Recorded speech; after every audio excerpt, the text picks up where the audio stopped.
What is the multipolar world? Hey everyone, my name is Jason Smith. I'm originally from sunny California, now living in beautiful Beijing. Today's guest is an analyst and fellow with the CCG, the Center for China and Globalization. Zoon Ahmed Khan is a foreign policy voice on a range of topics from the Belt and Road Initiative, the Shanghai Cooperation Organization, the Global South, and far more. Welcome back to the Bridge to China. Thank you. Thank you so much, Jason. It's always a pleasure to be with you. It's a pleasure to be with you. I do want to talk about what multipolarity really means, like the deeper meaning. This keeps emerging, and people are using it to, I think it means to have more equitability between various governments in the world, but I think it's far more complicated than that. What is the Global Governance Initiative, or GGI? Wow. I think first, let me try to pack what I think multipolarity means. I'm someone, I've lived in Beijing for 10 years, and my focus has always been Chinese foreign policy. And before that, I lived in Pakistan. I traveled a bit to your country as well, not to California yet, but quite a bit abroad. And I had a very, I would say, Western, European, British education. And one of the things that kept popping up, especially when I was doing my undergraduate in Pakistan, was this idea that perhaps, a bipolar or a multipolar world, we had seen a bipolar world, and after the 90s, obviously, there was a unipolar moment. And there was a very stark, perspective coming from developing countries versus developed countries. People in my region were thinking about a multipolar world as one where more countries have more options. We think of poles as spheres or, points of power, of influence. And if there's one country that has too much influence, then that reduces the options. Whether we're talking about options to forge different paths towards governance or development, or options to even negotiate. For different developing countries, I think if they have two powerful countries, it's easier for them to understand, should I choose X or Y, and it creates a kind of competition between the powers that be, to be more receptive towards the direction the world is going in. So what was interesting for me always, growing up, especially when I was increasingly interested in politics, was that developed countries thought a unipolar world where we were was somehow more stable. And developing countries were talking about the Bandung spirit, the Bandung vision. Even I'm talking about back in the early 2000s. And then even reflecting on that perhaps during the Cold War, still many countries had more options in terms of their development, industrialization, etc. And the unipolar moment was somehow also coercive. It may be more predictable, but reduce the options that developing countries have. So anyway, we'll delve deeper into what multipolarity is, whether we really are in a multipolar world, what academia says, what policymakers say.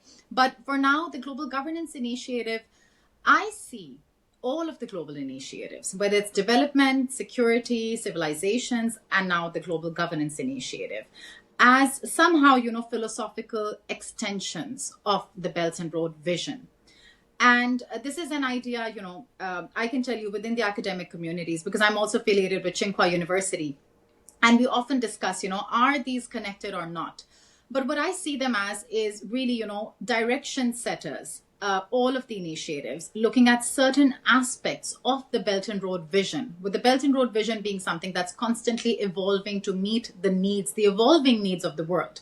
And finally, after the development, security, civilizations, the Global Governance Initiative further aligns the Belt and Road vision and China's strategy, China's growing, connectivity, impact, and interaction with the world with global governance. And when we talk about the global governance, perspective, we are talking about international law. We are talking about more equitability. We also know that in GGI, there are 5 different aspects. Sovereign equality, which means more equal rights for all countries. That means all countries should have an equal opportunity to express their mandate and to express what they require. Then it talks about rule of law. I know that between some parts of the world, what we talk about the core and the periphery, the biggest debate is, are we in an international norms-based, rules-based order, Or is this an international law-based order? And the vast majority of countries will say that we want to follow international law because we don't understand what these norms or rules are. A lot of us, I mean, I myself included, I think rules and norms became somehow, consequences, somehow after the unipolar moment, after the Cold War was somehow won by the West, they created this idea of a liberal international order. But what the vast majority of the world really agrees to is a law-based order. So international law should be at the center. Then the third aspect is multilateralism. And with multilateralism, I think there's also, it's very important to distinguish between multilateralism that connects, that's based on international law, that's based on the values of connectivity, mutual gain, mutual growth, mutual benefit, versus, groupings that are divisive. Here I specifically also mean NATO and the Quad. No countries should, come together and reframe multilateralism. And actually it's, a divisive grouping in disguise, right? So multilateralism, true multilateralism, which is something that China is constantly talking about, it is in the spirit of openness, connectivity, growth, and positive cooperation, not targeting against a specific country. And then people-centric, China is all about people-centric. And what that really means is that people have to be at the core when we are envisioning either cooperation, trade routes, connectivity, international law, principles, whatever. We have to think about how is our cooperation, how are our policies, the direction we're going in, how is it impacting people? And that's what really international, the SDGs, it's all about being people-centric and then results-oriented. This is very important because a lot of times we are talking about governance systems, institutions, processes that are not necessarily producing any results. So we have to be receptive. So these 5 pillars, these 5 core points are at the heart of the Global Governance Initiative. The way I see it is that, China really took this opportunity to further demonstrate that it is supporting the international law-based order, the UN system, the mandate of the UN system, which the world agrees to in principle. And it's also showcasing itself as, a country that is going to prioritize the deliverables under that international order. So here's a quick take from me. Well, that's very in-depth. I was kind of wondering the relationship between the United Nations and the GGI, because may I ask some follow-up questions, because I really don't understand, and I'm trying to understand. The Global Governance Initiative is a separate body from the United Nations, but it's members who opt in to this organization, like the Belt and Road Initiative has about 150 members at any given time. What is the relationship between the GGI and the United Nations, which in the United Nations is sort of like the de facto global governance order? Absolutely. Yeah, this is something also we are constantly trying to understand what is the exact relationship. If you talk to especially UN representatives, whether it's in China or other parts of the world, I think they do see China's own initiatives as, complementing the mandate of the international order, the UN system. So one of the things that I'm currently researching in my PhD is that China is somehow, China realizes that the capacity to really deliver results within the existing organizations or frameworks that have been cooperating with the UN system has not been as effective. And China has obviously, China, I guess there's no debate about this, that China within the country has also prioritized the SDGs, prioritized the UN mandate within the country. And I think the way I see the connection now between the GGI or the GDI and the UN system is that in principle, it directly aligns with what the UN stands for and what the UN prioritizes. But it can perhaps expedite some of the deliverables, obviously with cooperation. So I see the GGI as an initiative which can create networks of cooperation and create maybe some resources as well, generate resources which can further expedite the process of alignment with the UN system. So they're not the same thing. The GGI is obviously not completely under the UN, but the UN is endorsing China's initiatives. These initiatives are completely in line with the international law, the UN Charter. But in the end, it's about achieving results. And through the GGI, what China can do is by cooperating with the UN and staying within the UN framework, create a space for expedited results and sort of reinforce what the global community has always talked about, which is rule of law, equality, justice, a people-centric approach, not ideological division. So this is, I think, the relationship between the two. That makes a lot of sense. There was a lot of criticism sometimes of the Belt and Road Initiative, especially by people who really don't know much about it. But in your view, especially someone who is coming from a developing country and is now living in a country that is still technically developing but has developed considerably, how do you see China's participation in sustainable development initiatives? What is China actually doing in other developing countries, and is it to their benefit? Jason, you cover this very well in your book as well. Let me just mention, I don't have the hard copy with me, but I think that's a spectacular study to really understand, the scope that China is, pursuing right now when it comes to developing countries. As far as Pakistan is concerned, we've always had a very important, very strategic, very multidimensional relationship with China. One of the issues, I think, that the Belt and Road addresses for the developing world is that it tries to bridge existing gaps.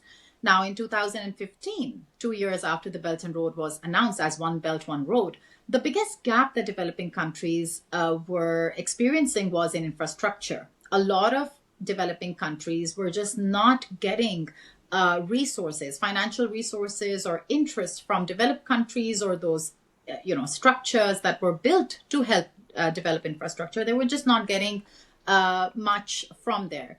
And this was a big gap. And then the BRI was announced. And the first phase, whether it's in Pakistan, which was the biggest for a single country, $46 billion intended investment in infrastructure that we had also already planned and we fine-tuned it. 2015, that announcement changed Pakistan's prospects, And over time, what we saw was that not only was the port of Gwadar built, different roads, railway networks, Pakistan built energy capacity as well. This was all because of China. Both countries were constantly coordinating. There wasn't an approach where China is telling Pakistan, this is what you need, but China was sharing its experience. There wasn't a lot of moralism or infantilizing Pakistan. And I think this is the case that most developing countries will share. One of the differences in the first phase was that they felt they were taking equal ownership of the development in the hard infrastructure process. Then came phase two, or I would say, the BRI sort of evolved to also incorporate greener development. We also, by then, China had invested a lot in renewables, in more climate sensitive technologies, which made it possible for developing countries to have access to that. And then gradually towards, between the second phase, after the 2019, 2020, the idea of utilizing the first phase to achieve people-centric, people-oriented results, We talked about, for example, how to attract more businesses, how to create more jobs. In the meantime, China had also been, as you also note in your book, investing in a lot of hospitals, vocational education, skills development, different poverty alleviation projects, agriculture, smarter agriculture, creating or guiding developing countries to nourish communities where the concept of poverty alleviation was not one that we need to just give stipends to poor people, but actually to create an ecosystem where communities which lacked resources can create resources, which is China's model, right? So I think if I have to, in a nutshell, also look at Pakistan's example, let's look at FOCAC, let's look at other Southeast Asian countries. I think what the Belt and Road is really doing is creating the room for possibilities that did not exist It's really changing the governmentality of developing countries to make them realize that addressing poverty, hunger, education issues, gender imbalances, addressing these is not a burden on your economy. It is central to developing in a way that is viable for everyone. It is not a taxpayer's burden to invest in communities that are currently impoverished. But actually, if we guide ourselves, if we have a multifaceted approach, we are able to make sure that not only no communities are left behind by targeted poverty alleviation, rural revitalization, investing in agriculture, greener energy, more sustainable development, we are ensuring a more stable and a more long-term path towards progress. And I think this is a very big difference. When countries look at China's own example, they are encouraged to have a more critical perspective on their own development, and to also understand that they cannot just copy paste a model from X country to their own country. Basically, I think what China is creating is a perspective that makes developing countries realize that development needs to be people centric, and that is going to feed into your economic progress. It's creating access to resources that were not accessible before, which are more sustainable. And I think it's also most significantly, perhaps, the Belt and Road, the GDI, China's own examples. They are creating consciousness that you are not destined in the waiting room of history. You don't have to copy X country's model into your own, but you need to be able to study yourself, be critical, and think of solutions on the go. So it is more targeted, it's more result oriented. And this has completely shifted how developing countries see their circumstances. And I think lastly, I want to add that, China has also invested a lot in many platforms. China, every other day there are delegations of bureaucrats, officials, scholars coming here, interacting with the world. Today, through the South-South Human Rights Forum, so many other, I don't want to start naming, but there's so many other platforms, events, high-level forums that are creating a space for dialogue and making developing countries not only share their challenges, but also co-create solutions that are more owned. And I think this is one of the biggest contributions of the Belt and Road. It's creating networks of understanding, cooperation, dialogue. And I think, one of the reasons that the Bandung movement failed in really changing, how the global governance system worked was because this kind of interaction did not exist. Today it exists. Today, Latin America, the African continent, parts of Asia, they do not feel alone in their struggles. They see solutions. They see China with its own creative solutions has come forward. They can relate to China. They can understand China, and they can understand perhaps, slowly how to achieve those results themselves. And secondly, they're able to interact with one another. So they know that their struggles are not isolated. And I think this is one of the biggest differences why I truly believe we are in an increasingly multipolarizing world more than ever before. Well, that's really well articulated. A couple of the points that you made I've never heard before or thought of, so thank you so much. I think the idea of nations beginning to see poverty as an opportunity is really quite insightful. I wanted to talk to you about what do you think the difference between China's development model for poverty alleviation and sustainable development, how is it different from that of the West in your assessment? Jason, I don't think the West has any model for poverty alleviation. Sorry, is it broke? No, it's not. Should I start again? I don't. Well, I mean by that I mean IMF and World Bank. Yeah. Yeah, sure. One of the reasons I mentioned, I went on this very maybe boring monologue about the bipolar world, is because if I really, look at any specific country at that time, Pakistan was also a US ally in CETO and CENTO, right?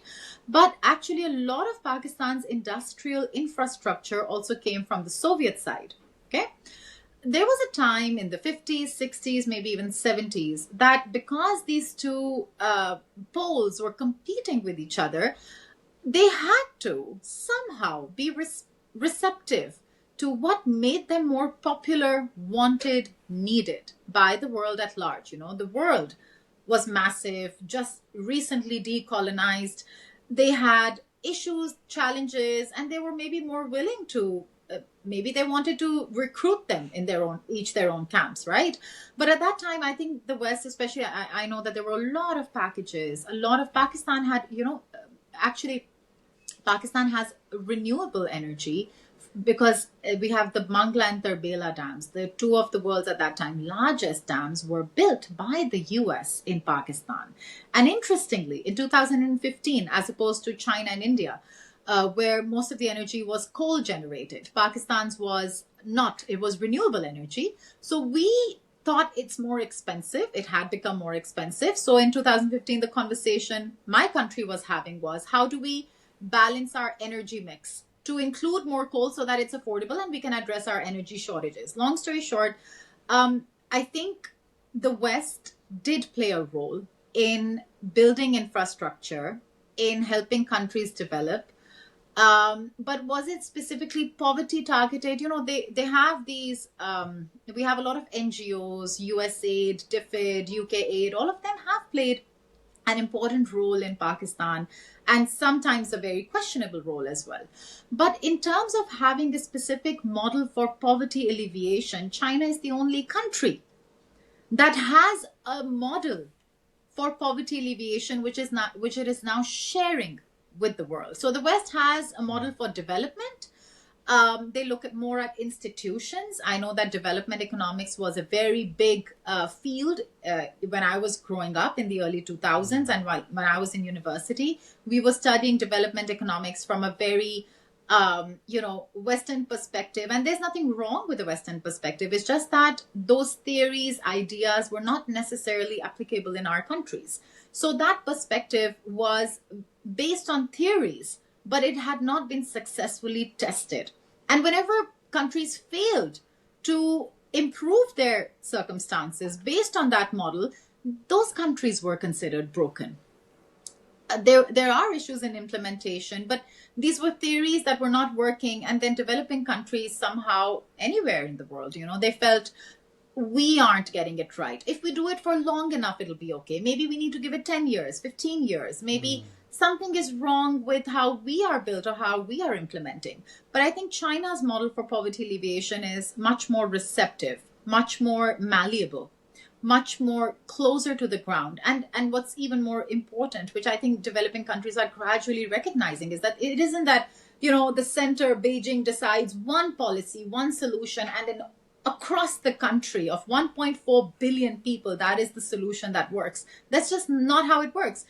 You have traveled a lot across the country. You've lived here a long time. You know that every county, every village, every city, province, everywhere you go, they have a philosophy, priorities, a vision, and then when it comes to specific execution, they are expected to study themselves, find solutions. I remember in Newjiang, Yunnan, I went to 2.5 years ago, on a forum that was specifically on poverty alleviation. And one of the things that they studied a bit, this was a very poor area. And when we went, obviously it was thriving. And it had only come out of poverty a few years ago. But those people, basically the locals, the villagers, the local officials, all of them studied that, 40 years ago, a certain herb was growing over here, and it seems to be suitable. We can try that. And that herb is basically, it makes more money just to sell it than what they were growing at that time. I think it was corn or something. And they tried it, and it worked. And every single village, every single county you go to that has come out of poverty, it has found its own solutions. And it's constantly seeking solutions. This is another thing. A lot of developing countries think that we will do X and then the process will play out and then we will be successful. And that's the end of the story. And I think another thing China demonstrates is at no point can you be passive. Even the biggest cities, look at how much Beijing is constantly changing, looking for rooms for improvement, constantly understanding what people want. People are expressive. If they're not happy with certain anything. They express it through different channels online. Netizens are active, and the government's role is to be constantly receptive to those changes and to introduce policies. So I think that's a very big difference. It's not just theories and philosophies that will just somehow work. It's based on receptivity, being receptive to constant change, being solution oriented, result oriented, and being creative. Critical thinking is actually coming when you study yourself. And, I agree with everything you said. Those are brilliant insights. I think it's also really interesting that the developing countries aren't required to take on any of China's policies for poverty alleviation. What they have is an opportunity to learn from what China's done and then choose, well, are some of those viable in our situation? And for those things Yeah. that may not be for them, they can just say, well, we're not going to do that. So, like, whereas the Yeah. IMF and the World Bank historically have asked developing countries, well, not asked, said if you're going to take this loan, then you have to do X and you have to do Y and you have to do Z. I think that's a Curricula, really everything. important thing to note. Yeah. I Yeah, mean, they're even trying like to austerity influence. measures. Absolutely. And we know that that model has failed repeatedly. And that is what the global left movement has always talked about. That somehow, I mean, these institutions are built to take from the periphery and feed into the core. And one of the things that happened as a result of it is that a lot of um, people, influential people in these movements, they thought that the international system is broken. I think one of the things that China is also demonstrating by introducing AIIB, BRICS, there's BRICS, obviously that's multilateral, it's not just China. Then there is the GDI, BRI networks, multilateral platforms, to demonstrate that actually the system or the ideas that have built this international order, there's nothing wrong with those. But the process through which we can get to the results we want needs to be improved. And I think that is also where the relationship between GGI, BRI, GDI, and the UN comes in. The IMF is the problem. We can have other mechanisms, other institutions, other banks that will not have this moralistic, ideological approach where they are being paternalistic over developing countries, right? So that's a very important point you made. I think this idea that China does not impose any solutions, but China is even showcasing why they're investing so much in so many delegations, so much is being done to help also, developing countries realize that no, you are not going to follow a China model. The China model, if there is, it is to be receptive and solution oriented and practical and closer to the ground. And your ground, your solutions will be unique. Right. Actually, on that, as long as we're talking about all of these global organizations that China has spearheaded, I wanted to know what your opinion on the GCI, Global Civilization Initiative, is. As someone from Pakistan living in China, like, do you feel that China is receptive to understanding other cultures, other ways of thinking, other philosophies, and how is that different from the way that the unipolar world or the former imperialists viewed the shape of global philosophy in the previous decades and centuries? I think the idea that let's okay, I think what the GCI is really responding to is this end of history, clash of civilizations idea. And this is a very colonial and then post-colonial and then imperialistic view. We have so much more access to literature, to histories from different parts of the world. Obviously, I think pretty much everyone now has read the ancient Silk Roads that talks about different regions across this Eurasian landmass. Every civilization, every region, every sphere of influence had its merits and demerits and strengths. And then we also, I mean, there's another excellent book, The Open Veins of Latin America. It also talks about, how the Latin American continent went through this experience where they were somehow told that they're inferior. I'll tell you my own example, because in my country, obviously we were colonized. I went to an English medium school. And I remember this one very sad, I'm not sure if I shared it with you before, but me and my family had gone to the US for summers. And when we came back, our house help, we were just telling her how it was. We were talking. And then she said, in Urdu, she asked, ma'am, do even poor people in the US speak English? You know? Wow.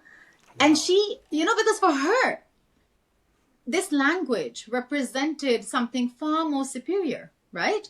And this idea that somehow, we should look how things are over there and look how things are over there. And whatever we've had, our histories, our philosophies, somehow they were either irrelevant or they were just redundant. They were inferior. And what the Global Civilizations Initiative, I think it's first of all building a space to have cultural confidence. It's not just a Chinese thing to have cultural confidence. Every single culture should understand, study its history, and realize that, we have something to offer. And secondly, there is nothing innate about different cultures, religions, civilizations that makes them incompatible with one another. One of the differences between China's rise and the US's unipolar moment or rise has been ideology. China is not ideological because nobody needs to be ideological. Different ideas, ideologies, perspectives, and coexist. And moralism is very different from having morality. So I think what was offered by the colonial period and then the US's hegemony, right? I think for many centuries, this idea was gradually ingrained in these developing countries, in these spaces. At that time, there weren't even nation states and societies, that the colonizer was superior. One of the things that also expedited Africa's decolonization movement was World War II. When the colonized African people were taken to France to fight side by side with the French, they saw, my God, these people, they bleed like us. They can be helpless like us. They are human and we are human. It was a moment where they realized they are human, equally human. They're not somehow just inferior. And I know, and there was also all of this, these missions to convert people, etc. So this idea that we are inferior over the under the colonizer was ingrained over centuries. And what the Global Civilizations Initiative is really doing, it is creating a space to synergize these waves of cultural realization, perspective, and confidence. This is number one. So we can synergize, we can come together, we can discuss. We have misunderstandings, differences, but it doesn't mean we are inherently inferior, superior, or incompatible. And secondly, I think it's really responding to this idea that anyone should have the ability to dominate. So I feel this GCI is very important in today's world where we are talking about equality. And that equality means equal respect, awareness about each other, understanding, and knowing that no one has the right to dominate the other. That's very well said. Thank you so much. You're not just an academic. You are an academic. You're getting your PhD at one of the most prestigious universities in the world. Congratulations. But you're also in media. You also do podcasting. You also are on social media. What do you think the role of foreign researchers and journalists like yourself play in explaining these new global models for development? Well, I think it was we were with the Global Young Leaders Dialogue in 2021. I think one of the things I said in an interview is something that I truly believe our role is, we need to tell China's story, just the truth. I think this is something that can make a massive difference. For very long, China is a very complex country, right? It's come such a long way, so fast. And we also know that with cultural differences, language barriers, it is quite difficult for developed or developing countries, people who genuinely are interested to really understand. So I think our role is really to observe and express what we know and to be open to learning. And secondly, I mean, I think especially we know that identifying China as the next threat for the US happened back in 2012 and 13 from the US, right? But the speed with which anti-China propaganda has been spreading, it's very intentional. Since 2019 and 2020, COVID became a moment, an opportunity to further create false news, false images, false ideas about China. And I think that in this post 2020 era, I think our role is even more important. It is to bridge that gap. I don't think we should always be responding. I think we need to not just fall into the agenda or the narrative of those that are just focused on criticizing China. I think we should distinguish between misinformation and disinformation. But at the same time, I think we need to have an ear on what's happening. Whether, you're an American, you are constantly, you yourself are so active, right? You know what American people think, who is intentionally misaligning and who is genuinely puzzled because they just don't have access to more. And for my own country, I think there's so much more that Pakistanis can learn. I feel for my country, because, Pakistan is actually the country with the most positive perception about China. We are very close. People love China. So I think the misperception that sometimes vis-a-vis Pakistan I'm trying to address is that China is not just developing automatically. They're working hard constantly. It is the people that are involved, the policies that are involved. We cannot afford to be passive. And otherwise, I think it's very important for us to communicate what we see. That's also why I came to China. I just didn't understand the country and I wanted to know what China thinks of the world.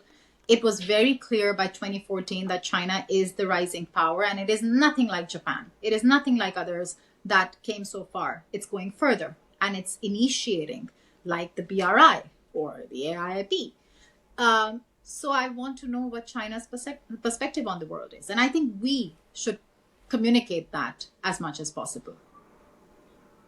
Yeah, that's well said. Actually, I had never really thought about it because I'm so focused on telling China's story to the West that I really didn't think about.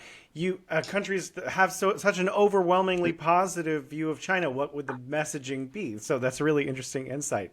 What about the role? Because we are entering a new phase in human history where the developing world really has a shot at becoming, the developed world also over a period of decades of hard work. What role do Global South voices and Global South countries have in shaping, the narrative about what's happening in their countries and around the world and about global governance in this new emerging period in human history? Wow, big one. I think one good example, a lot of Global South countries just assume that we are helpless, that nothing will change. I think this defeatism is something that needs to be removed. The younger generations need to be constantly reminded. And I think especially for young people, my messaging is always that what you do, the lives you lead makes a difference, and we have more institutions. You have access to more resources. This is the luckiest generation. We are living in an extraordinary period where you and I can sit here in Beijing, understand what a young person in Uganda is doing when it comes to poverty alleviation in a small village, right? Think about how much more we know about the world. So I think the Global South needs to stop being defeatist. And this is a tendency because so much should have changed and should have improved, and it didn't over decades and decades. And their struggles were either silenced or in isolation and didn't produce results. Today, we have more opportunities than ever to think creatively, to make positive to have examples that encourage. So the Global South's role is enormous. I think firstly, taking a greater sense of ownership. This is important. I think we can encourage that. I think China is actively doing that by creating platforms and mechanisms and so many scholarships that are targeted. China is also I always say, China is multilateralizing the BRI. And we know that in the Third Belt and Road Forum, multilateralism became a core point. It started with FOCAC that predates the Belt and Road Initiative, but then China has created platforms, China Latin America, China East, China ASEAN is already there, China South Asia, China Central Asia. Multilateralizing, this is a very important thing for the Global South. I think the Global South should understand that regions prosper and perish together. So let's try to put our differences aside. Let's try to address those differences, but at the same time prioritize regional cooperation. I think this is number 2. And I think number 3 is that today, the more united the Global South is when it comes to core issues that they're facing, climate change is one of them. The Loss and Damage Fund is a very good example under the G77 where action is possible.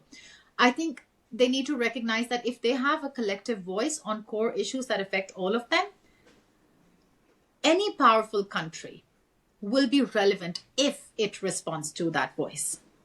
Development infrastructure was a core issue in the Global South. We did not organize to express that issue, but China realized, and China is now becoming more relevant in the world because it is addressing the issues the world has.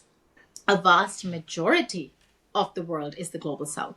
So the Global South should realize that now it's a question of if we are united and we have our core issues, challenges voiced with unity, then Europe, the US, anywhere, they will need to respond to those to remain relevant in the world. And this is something the Global South is really, the Global South is the kingmaker. This is my own theory. In this world, today's world, the Global South is no more the silent majority. It is a vocal majority. Now, is that voice going to turn into action? I think that depends on how well we organize. Wow, that is eloquent. I love having you on the show because of statements like that. It's so infinitely quotable. How would you characterize China's evolving philosophy of global governance? And I guess in taking in other partners in making those decisions, and how does it diverge from liberal institutionalist frameworks that have dominated since the Cold War? China's strategy on global governance, right? Yes. Yeah, I think it's I would again quote the Global Governance Initiative. I'm not sure if I have anything new to say to that because I feel, firstly, China has prioritized development that is human-centric in their own country. Mm-hmm. And I think China has this. Anyone who's been here, studied this country long enough would understand that China really prioritizes stability, recognizes that people's well-being is also important for effective governance. China has a very long perspective, thousands of years of perspective, which is something that the United States does not have, right? So I think all of that feeds into China looking at the whole country as interconnected. You cannot separate the rich from the poor, and similarly, you cannot separate the rich countries from the poor countries.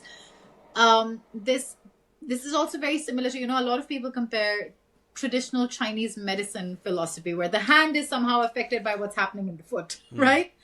It all circles back. So I feel maybe this is the biggest difference between China's perspective on global governance or global development, that it sees a lack of development or a lack of justice or inequality in one place as affecting the entire system.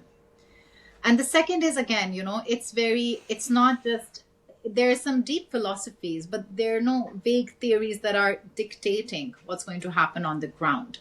The theories are basically created from practice. Practice, practical results, people-centric is very important.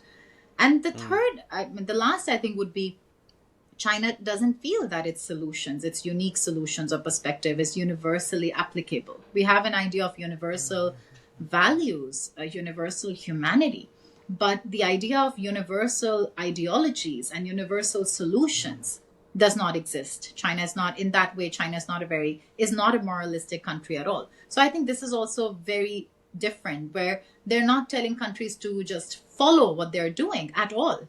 Do not do that. But understand that what we are doing is based on constant change, constant receptivity, prioritizing X, Y, and Z, and this is the result. You need to find your own solutions. This is an example. This is another example. Let's do a trilateral study between a village in China, a village in somewhere in Africa, and a village in somewhere in a developing country, another developing country in the global south. This is, by the way, a study by China Agriculture University that I was a part of, a poverty alleviation study, where they had different groups looking at case studies from China, Africa, and another global south region, just on poverty alleviation and rural revitalization. So the difference is China recognizes that solutions are not universally applicable. Ideas, visions can be. Yeah. That's fascinating because it almost seems like, because there is a Washington consensus. So there's a Western model based on the U.S. Time as the unipolar power and prior.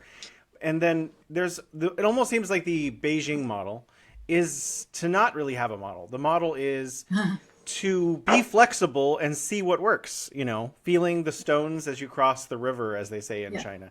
So the model is almost like a very flexible kind of model rather than an actual just do these things and then that will create working results. It's the opposite of that. Yeah. I wanted to ask, what are the bottlenecks that are preventing developing countries from being more successful, in your opinion? If we had to say, is it ports, is it roads, is it poverty alleviation, is it water, is it electricity, is it telecommunications? What do the poorest nations actually need to begin developing? I think if I had to just say one thing over here, I think deliverables. One of the things that China does right, look at the 2 sessions, right? And every 5 years, there is a plan.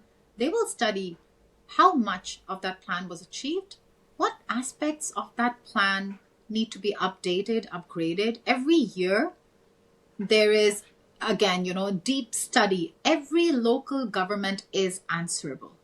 What they have achieved and what they did. And their promotions, their political career depends on the results they produce. And I think this is what developing countries are missing. It's easy. There are no facts on the ground. X political party will say that Y political party did this and we are in debt because of X, and they will. It's back and forth, back and forth. Data is disputable. Yeah. And this divides. That's a really good point. Yeah. Yeah. So I think if there's one thing in all developing countries, I think if there is no such thing as zero corruption in anywhere in the world, right? And China is now addressing corruption in such a serious way. That means even when China was developing so fast, there was some corruption. So some developing countries will say, okay, we are not developing because of corruption. Obviously, we should address corruption, and you should in your own way, whatever works for you.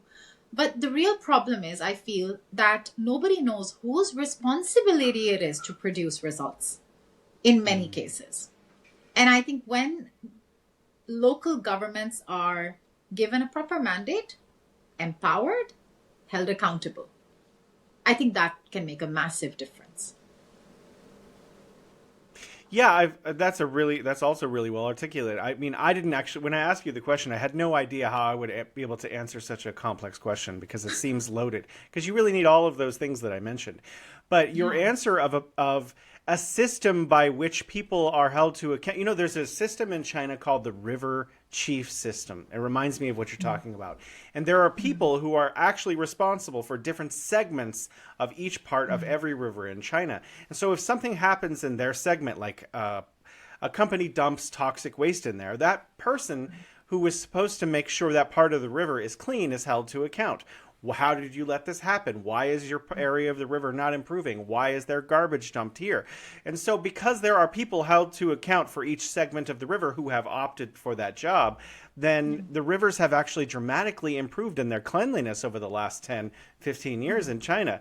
And it reflects what you're talking about, where China's model is based on if you do a good job as a mayor of this town, you might be able to, in 5 or 10 years, move up to a provincial leader. And if you don't, well, you're going to get a smaller village. Or a demotion. Right, exactly. So there's people who are held to account. Whereas in my system, I can't speak to other countries. My system, if you can get reelected by popularity because you got a lot of money for your campaign, you get to keep being governor. So I think it's a very very different kind of system.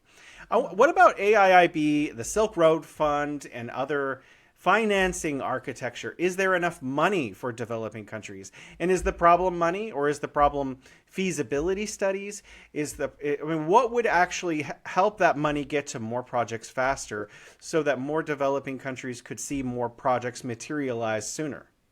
I think one of the things that developing countries also, like we know the debt trap is this idea. I think it'll also come up later in our conversation.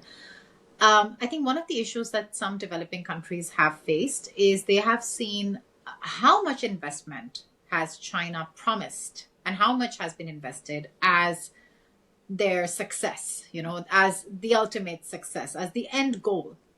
And I remember clearly in 2017, I was reading the China Daily comments section. This was right before the Belt and Road Forum, the first one. And a lot of the commentators had specifically talked about the African continent in this context, that one of the issues is every country thinks that if we are able to convince China at that time under FOCAC or BRI to invest this much billion, this much, the number of billions is their success. And then the issue comes when it's about utilizing those investments, right? So, for example, Pakistan right now, we have the Gwadar port. It's very important. It's working. It's creating some opportunities. But if we are to fully utilize the Gwadar port, it is going to take a while. And it's going to take much more, receptivity towards the growing changes. And there are many factors to consider. So I think one of the things that developing countries can really do, apart from thinking of investing more, we know there's like $1 trillion infrastructure deficit, and this number varies every now and then. But I think we need to also utilize that infrastructure. So maybe what can encourage the Silk Road Fund, AIIB, also to invest more is to incentivize or to create more awareness among because it's in the end local governments that are bidding, doing the analysis, creating feasibility reports, and pitching their projects to the AIIB or the Silk Road Fund.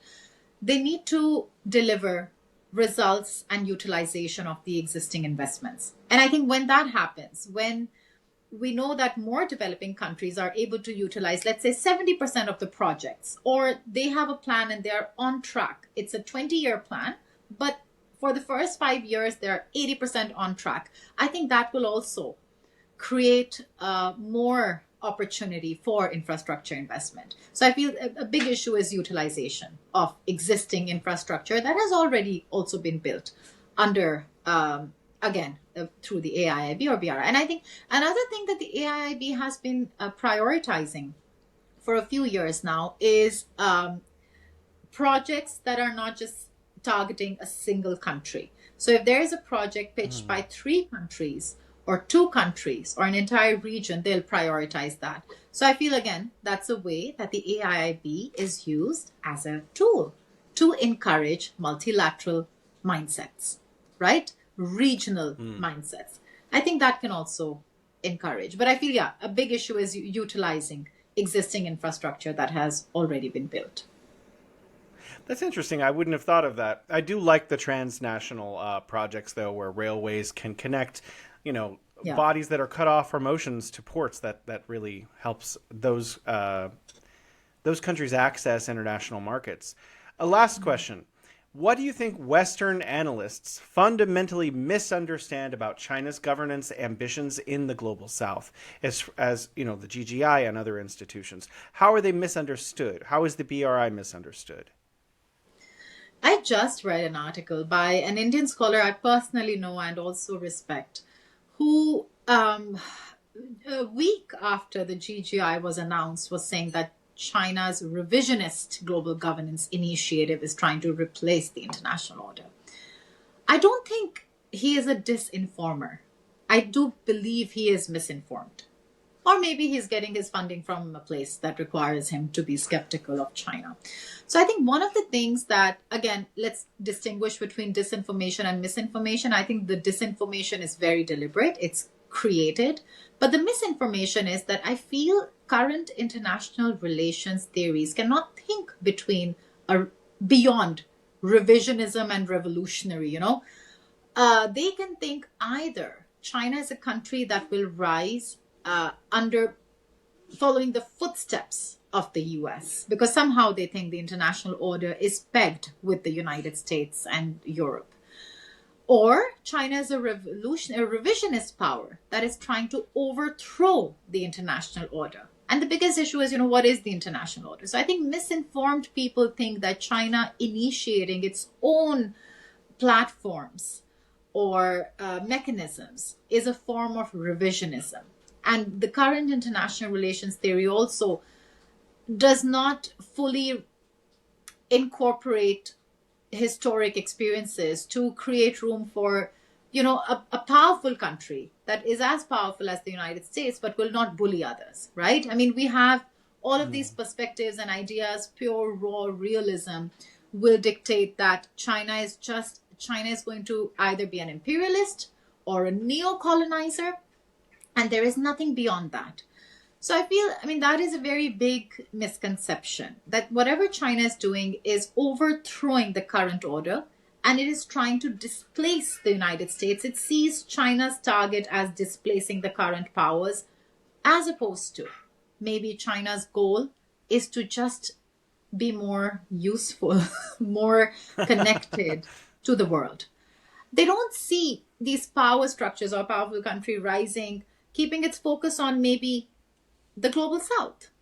BRICS is not anti-West or a response to the West, or they don't have this mission to de-dollarize. Maybe they just really want to trade in their domestic currencies to improve their own circumstances. So I think Eurocentrism, just looking at it from a center core's perspective, rather than thinking beyond that.